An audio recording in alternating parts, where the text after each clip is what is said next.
Hey, what's up everybody? This is Flashback Toys and Collectibles, and today I'm going to be opening up a Masters of the Universe He-Man and Skeletor gift set from 2002.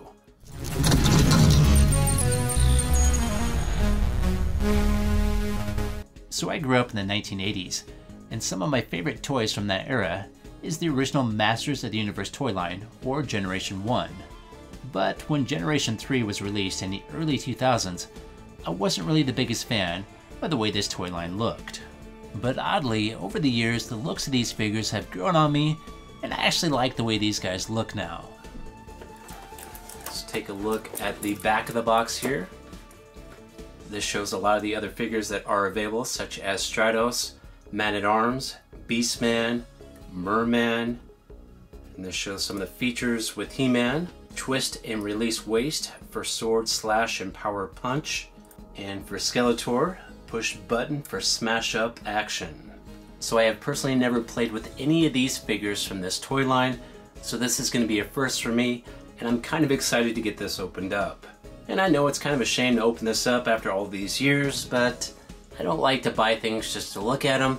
I like to hold them and check them out and play with them sometimes.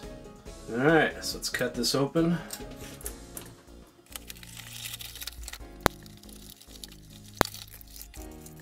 Alright, so this is a really cool looking set with both Skeletor and He-Man. Let's pull these guys out. There is the Havoc staff. Come on, come out of here. I still got all kinds of wires and bands on this guy. There's about 1,000 ties on this guy here. The comic book is taped in place here. Okay, here's what all comes inside the box. We got Skeletor, the Havoc staff, and his sword.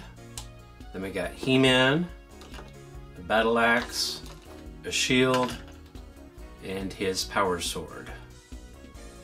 And a comic. So this appears to be a full-size comic here. So get this out of here.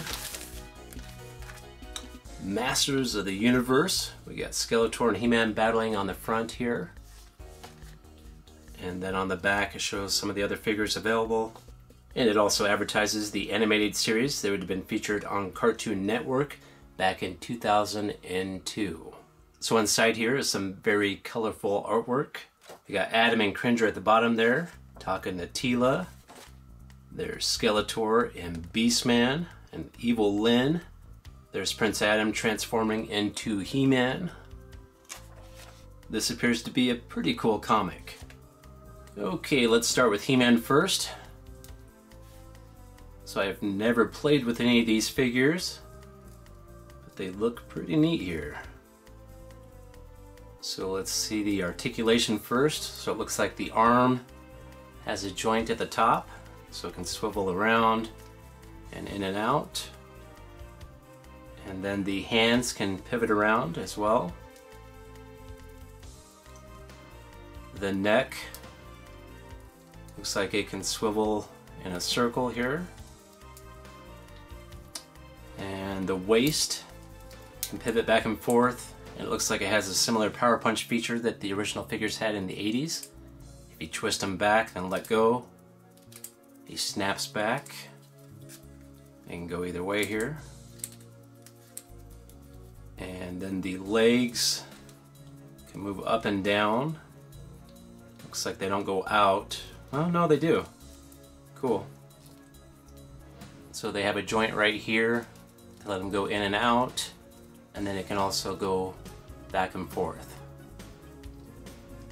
And then the feet, looks like they're fixed, there's no movement there. The armor is made of a soft rubber that's really flexible. It's also pretty loose, I'm going to tighten this up. And it looks like there's a holster for the sword right here. We'll try that out here in a few. Here's a look at his sword. Now this is kind of bent, it looks like, from being in the packaging for so long. I'm sure I can bend this back fairly easy. It's pretty pliable. It's a really cool looking sword though. I like the green on it there. And if you look closely there, you can see that there's a small He-Man symbol on the sword there. Here is the shield. It's got a handle for holding it right there. Red and silver. And here is the battle axe. Green, gold, and silver. And it also has the red logo right there. And it looks pretty sharp as well, but it's not. But it looks like it. So I believe he can hold the sword in either hand. Left or right here. Yep. So on the right hand here, it's in a fixed position with just a hole in the center for holding weapons. And then on the left hand, it's kind of a half open position where the thumb is separated from the fingers here. But it can still hold either weapon, so you can hold the axe in this hand, or you can put that in the other hand. And then the shield can go inside either hand as well, I'm assuming.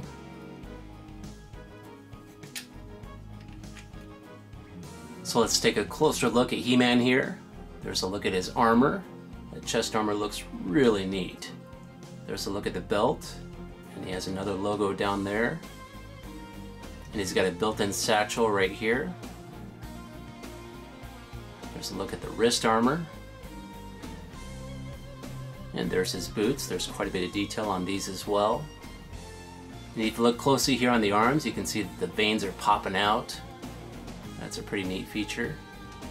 You can also see them here on the hand. So they did a pretty good job with the overall shape and proportions on this figure. But the one thing that does bother me with this He-Man is he appears to have a hunchback. You can see his neck's way forward from his body. So it kind of makes him look like he has a hunchback. Alright, let's take a look at Skeletor. And the same thing's happening here with Skeletor. He's got pretty good proportions, but that head is moved forward a little bit from the shoulders, making him appear to have a hunchback. Although on Skeletor, because he has a hood and all this extra armor, it's not near as noticeable as it is on He-Man. So he's got a hood built in that kind of wraps around the bottom of his jaw. And then his face is yellow and black with some wicked looking red eyes. So he almost looks reptilian. It looks pretty cool. And then his chest armor is purple, black, silver, and red. And this is made of a nice soft rubber, so it's really pliable. And same thing goes for the waist armor here. I don't know if this is a factory defect. You can see these straps here, two of them are facing out, and then this one's folded back, but it still looks neat even though it's messed up. And then he has some wicked detail on the boots here. And then at the bottom it looks like his feet are exposed. And he's got some big old toes. And there's a look at the armor on his wrists. It's kind of hard to see, but there's some skulls that are detailed into the wrist there. So you can see a skull right there. Looks pretty neat.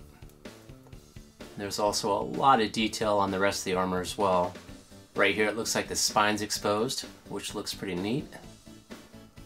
And down at the bottom, same thing, more spine. Then there are some flaps here that are made of more soft rubber. Then there is a button on the back, which pivots the arm.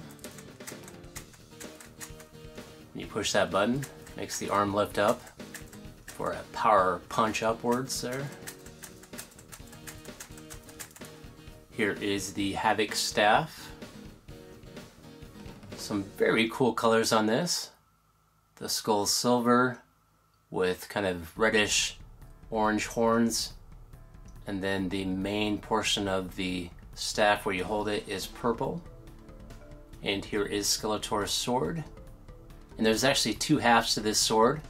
So you got the purple side and the red side here. And they can come apart just like that. So that is a very cool sword.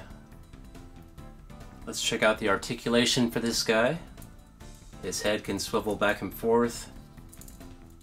The arms have a joint towards the top, so it can pivot around and out. The leg can move back and forth and in and out as well.